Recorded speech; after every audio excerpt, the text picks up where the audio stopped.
Hello and welcome to Crumbs Doilies HQ, and I have got the wonderful and very beautiful Dane with us today, who is going to show us another tip. This one is brilliant because I use this stuff in loads of my recipes. What is it? Burnt butter. That's right. Yes. Over to you. So all you're going to need is some butter and a pan. And quantities for this, just use the quantities that your recipe says.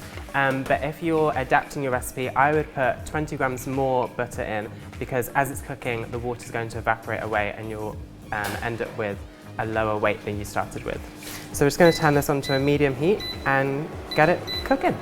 To begin with, the butter's going to start to melt, and then it will simmer, and then it will froth up, and then it will turn to that really nice deep amber colour. This will take about 5 to 10 minutes, but you need to stir constantly so that it doesn't burn on the bottom of the pan. I know the aim is to burn the butter, but you don't want to burn the pan.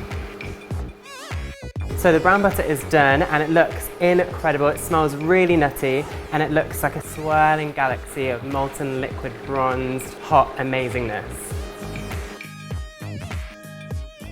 Once your brown butter's done, you can use it liquid or you can let it cool in the fridge and set to a soft consistency and use in whatever recipe you like.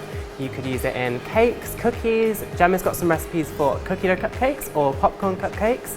You could even try it in some buttercream. It tastes amazing. So Gemma will be back next week with another recipe video on Thursday, but until then, see you soon. Oh!